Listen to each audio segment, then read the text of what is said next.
Hebu fikiria hili kwa muda. Wakulima wengi sana hapa kwetu wanapoteza milioni ya pesa kila msimu, tena bila hata kujua, kwa sababu tu ya kung'ang'ania kulima kienyeji. Karibuni kwenye uchambuzi huu. Leo tutachambua jinsi ya kufanya maamuzi sahihi ya kiteknolojia yanayoleta tija ya kweli, kuanzia maandalizi ya shamba hadi wakati wa kuvuna. Huu ndio mtiririko wetu kwa ufupi. Tutaanza na kikwazo kikubwa cha nguvu kazi, kisha tuangalie power tillers, teknolojia ya upandaji, umwagiliaji wa kutumia nishati ya jua, na mwisho tutapiga hesabu kuona jinsi gani haya yote yanalipa. Sehemu ya kwanza: kikwazo cha nguvu kazi. Hebu tujiulize, je, unategemea sana nguvu za mikono kiasi kwamba inazuia shamba lako kukua? Hili ni swali la msingi sana ambalo kila mjasiriamali wa kilimo lazima akabiliane nalo, hasa ukizingatia ule uchovu na gharama za kuajiri vibarua kila kukicha. Ukweli ni kwamba mbinu hizi za kiasili zina hatari nyingi sana za kimya kimya.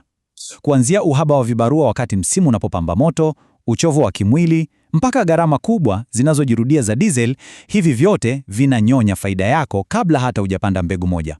Pamoja na hayo, matayarisho ya polepole ya udongo yanakupotezea muda wa thamani sana. Sehemu ya pili, power tillers. Hapa ndio uwanja wa mapinduzi haya unapoanzia. Hapa ndipo teknolojia inapotatua tatizo letu.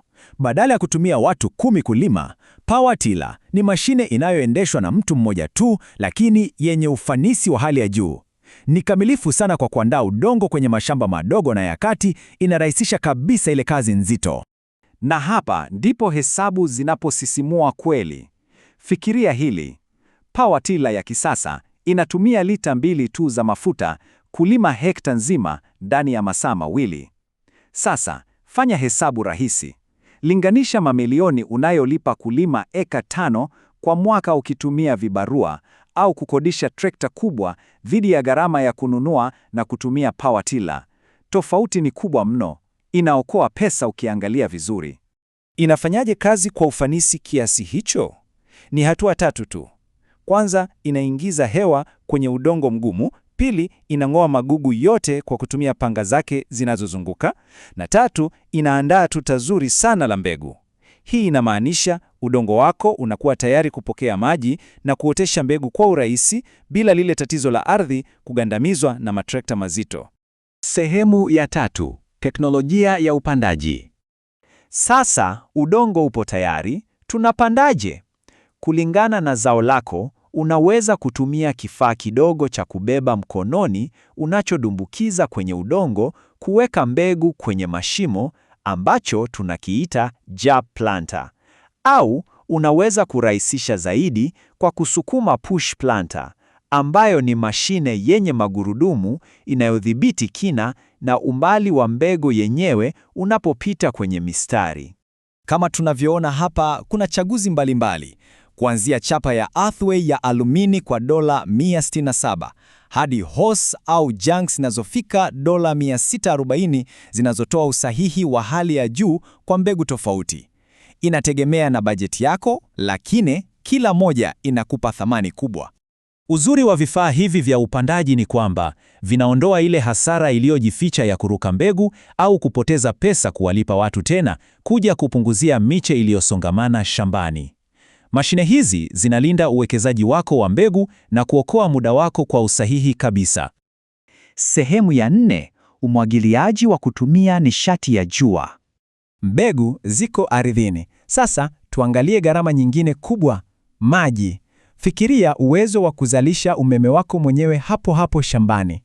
Mifumo hii ya pampu za sola inakuepusha na mzigo wa kununua diesel kila siku au kutegemea gridi ya taifa. Ni safi na inaaminika. Sasa ukija kwenye uchaguzi wa pump, kuna jambo muhimu la kuzingatia. Unatumia pampu ya juu ya ardhi au pampu inayozamishwa? Siri ipo kwenye kina cha maji yako. Kama maji yako yako chini zaidi ya mita 10, lazima utumie pampu inayozamishwa iliyoundwa maalum kuhimili kina hicho. Na kwa sababu pampu hizi hazitoi moshi na hazina vipuri vingi vya kuharibika kila mara, zina matumizi mengi sana.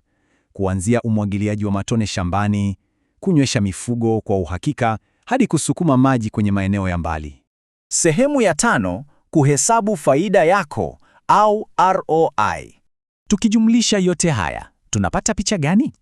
Teknolojia sahihi kama hii sio matumizi ya pesa, ni uwekezaji.